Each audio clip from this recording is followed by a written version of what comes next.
कवर्धा में आचार्य श्री महाश्रमण के सुशिष्य और जैन धर्म के गुरु मुनिश्री सुधाकर ने रायपुर में सत्रमास संपन्न करने के बाद रायपुर शहर में पद यात्रा शुरू की, जो जबलपुर की तरफ आगे बढ़ रही है। कवर्धा पहुंचते ही जैन समाज के लोगों ने मुनिश्री सुधाकर का भव्य स्वागत किया। साथ ही जैन समाज के लोगों ने धर्मगुरु सुधाकर सहवती का आशीर्वाद लिया। इस दौरान शहर के स्थानक भवन में जैन धर्म के गुरु ने भगवान महावीर के आधार पर जैन बंधुओं को उपदेश बताया, जिसमें नमामि, खमामि और भिक्षामि पर प्रेरणा दी। इस मौके पर जैन धर्म के गुरु ने न्यूज 24 से जैन धर्म के ध्वज की खासियत को साझा किया। उन्होंने बताया कि जैन धर्म के झंडा में 5 रंग क्यों होते हैं। साथ ही मुनिश्री सुधाकर ने बटेंगे तो कटेंगे वाले बयान पर भी अपनी प्रतिक्रिया दी है। उन्होंने कहा कि ये बयान उग्रवाद पैदा करेगा। ये नारा सांप्रदायिकता की आग लगाने वाला है।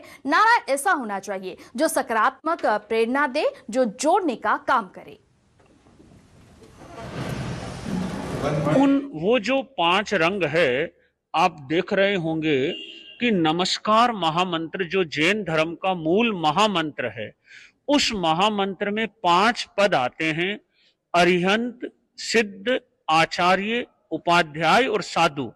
और उन 5 रंगों में उन 5 महान आत्माओं का एक कहना चाहिए कि मिश्रण या उनकी एक अनुभूति उस ध्वज के अंदर छुपी हुई है।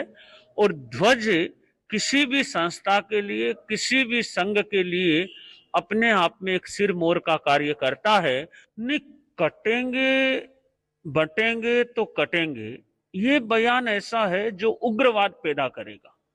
ये बयान ऐसा है जो सांप्रदायिकवाद की आग को जलाएगा। हमारा स्लोगन ऐसा होना चाहिए कि वो स्लोगन सकारात्मक प्रेरणा दे कि नकारात्मक प्रेरणा दे। स्लोगन ऐसा हो जो जोड़ने का काम करे, न कि तोड़ने का काम करे। हम बटेंगे तो कटेंगे, ये तो सांप्रदायिकवाद की आग लगाने जैसा एक स्लोगन हो गया। हम जुड़कर रहेंगे, हम जुड़ते रहेंगे, हम साथ रहेंगे। ये जो स्लोगन होंगे, इनमें सकारात्मक ऊर्जा होगी, सकारात्मक शब्द होगा। हमें जुड़कर रहना है, साथ साथ रहना है, सौहार्द से रहना है, प्रेम से रहना है, सबका आदर और सम्मान करना है, सबके विकास की चिंता करनी है, संस्कार और संस्कृति पर ध्यान देना है। तो मैं चाहता हूं कि ऐसे स्लोगन की जगह कोई ऐसे स्लोगन आए जिनको सुनकर सद्भावना आए, सकारात्मकता आए, प्रसन्नता का संचार हो, न कि ऐसा हो कि स्लोगन सुनते ही संप्रदायवाद की भावना आ जाए। जैन साधु 4 महीनों का प्रवास संपन्न करने के बाद में पद यात्रा का प्रारंभ करते हैं।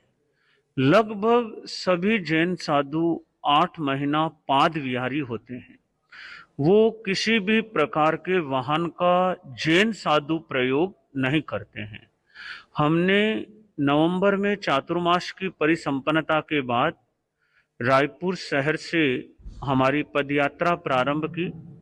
पदयात्रा का जो उद्देश्य है वह स्वयं पर कल्याण है कि जनता के बीच में जाएं, जनता की बात करें।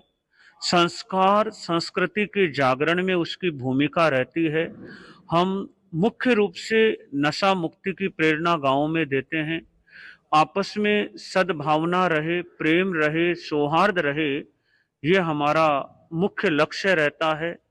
और आचार्य तुलसी ने एक अणुव्रत आंदोलन का प्रारंभ किया था, जिसका ध्येय यही था कि निज पर शासन फिर अनुशासन, संयम खलु जीवनम, संयम ही जीवन है। इंसान पहले इंसान, फिर हिंदू या मुसलमान। और ऐसे विचारों को लेकर जब हम गांव-गांव, डगर-डगर पद यात्रा करते हैं, प्रतिदिन नाना प्रकार के लोगों से हमारा मिलना होता है। और अभी हम रायपुर से हमारी पद यात्रा का प्रारंभ हुआ और हम जबलपुर, ग्वालियर की तरफ आगे बढ़ रहे हैं। और यही पद यात्रा का हमारे आगे भी लक्ष्य रहेगा।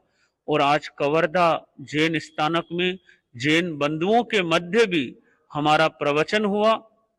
उसमें भी हमने महावीर स्वामी की शिक्षाओं के आधार पर नमामि, खमामि, मिच्छामि, ये 3 सूत्रों पर प्रेरणा दी कि व्यक्ति के जीवन में विनम्रता का भाव आए, क्षमा का भाव आए और गलती स्वीकारने की क्षमता बढ़ती जाए।